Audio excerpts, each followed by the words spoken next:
Dear church leader, leadership is powerful.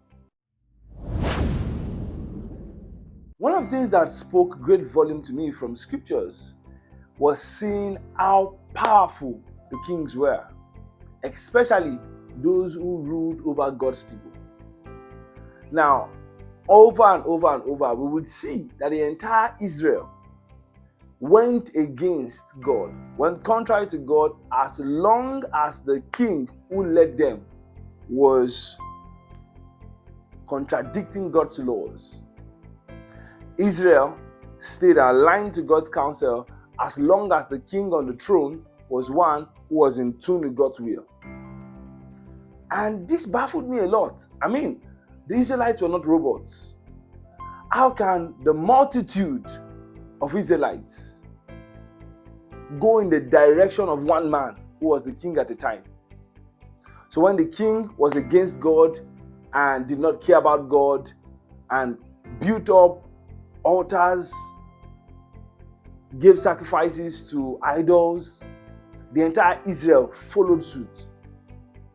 And God was angry with the people.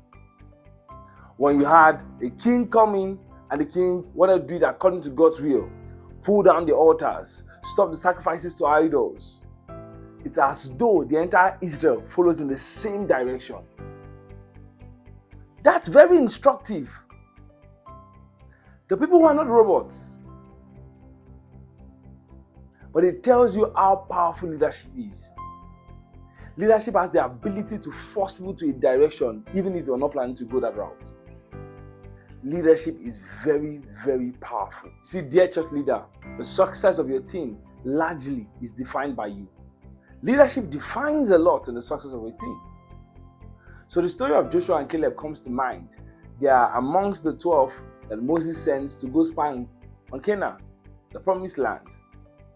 When they returned, they were the two who said, "We are well able," while the other 10 said, "We are as grasshoppers," and on like that. And you know what happened? The people became afraid, sinned against God in their doubt. If it was 10 people who had said, "We are well able," maybe the people would have not had that kind of response. But because the 12 people who were told to go spy the land, the ones who were given the privilege to lead, as it were, go first and return with testimonies, return with what's the report. Because they came back with the wrong report, it affected the entire camp. Don't forget, these were people who had seen the great hand of God. Nevertheless, once those who have set ahead bring bad reports, once they have poor mentality, once they always think negativity, it greatly affects the success of the team. In 1 Samuel 30, David, coming back to his space, finds out that his wives have been taken, the wives of his soldiers have been taken, and then grown-up men cried. Cried till they had no more energy.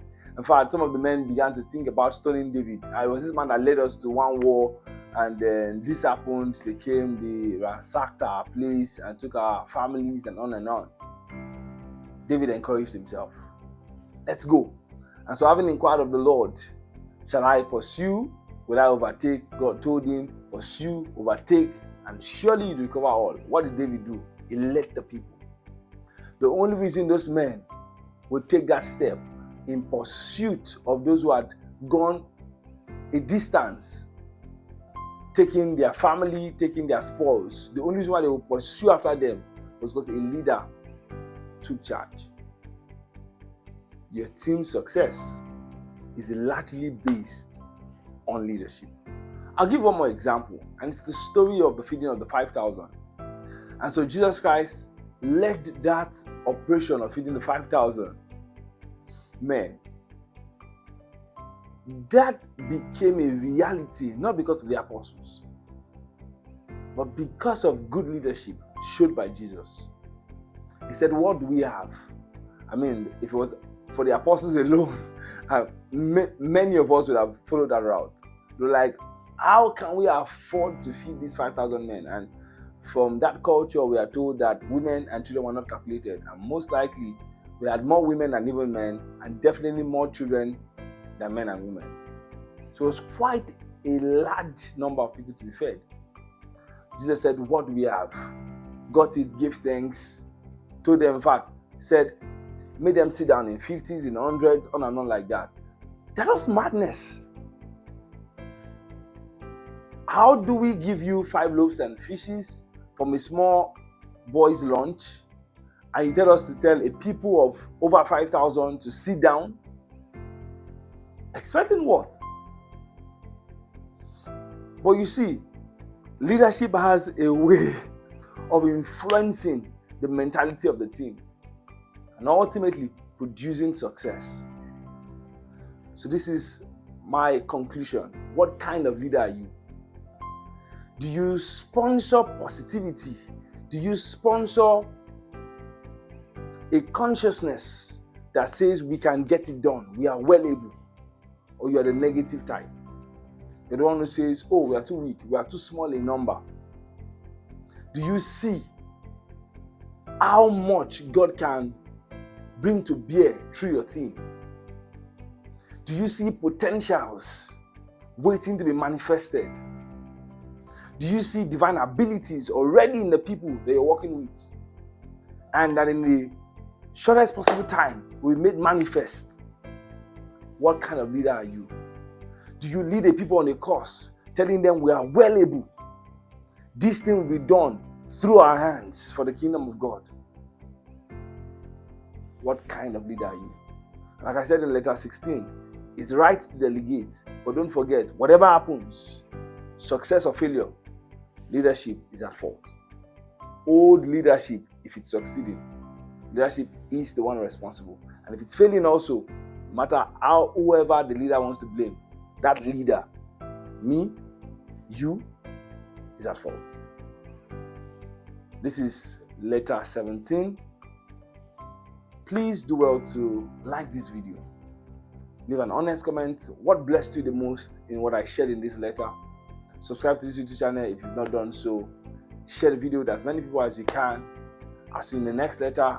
God bless you. Don't forget to apply these things. Remind yourself, I dictate the pace.